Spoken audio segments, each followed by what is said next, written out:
आज आम्ही गेलो होतो डोंगरावरती आणि अधिक मासानिमित्त मी आईची ओटी सुद्धा भरली. पण त्याआधी सकाळ सकाळी पप्पा गुलाबाचं झाड लावण्यामध्ये बिझी होते आणि इकडे मम्मीची जेवणाची तयारी सुरू होती. कारण आम्ही जेवणाचा डबा घेऊन डोंगरावर असलेल्या आमच्या गावाजवळच्या सुंदर मंदिरात जाणार होतो.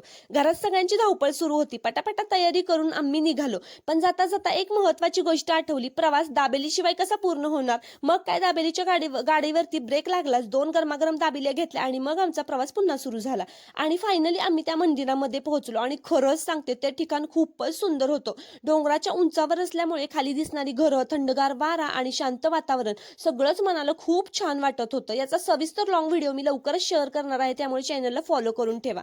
त्यानंतर आम्ही ना सोबत आणलेला डबा उघडला, एक मस्त झाडाची सावली शोधली आणि तिथेच पिकनिक मूडमध्ये जेवायला बसलो. आणि खरंच अशा वातावरणात भूक दुप्पट लागते. एक चपाती खाणारा माणूस 2-3 चपात्या तर सहजच संपेल. जेवण झालं आणि आम्ही परत घरी आलो. आता मुख्य कार्यक्रम म्हणजे आईची ओटी भरण्याचा. मग काय पुन्हा सगळ्यांनी तयारी केली आणि प्रेमाने आईची ओटी भरली. आईच्या चेहऱ्यावरचं हसू बघून सगळा दिवस सार्थकी लागल्यासारखा वाटला. आणि संध्याकाळी ना आमच्या घरामध्ये पाणी पण आलेलं होतं. मग काय पप्पांचं पटपट पाणी भरण्याचं काम चालू होतं. तर असा होता माहेरकडचा गावाकडचा दिवस. आवडला तर सबस्क्राईब करा. Bye bye.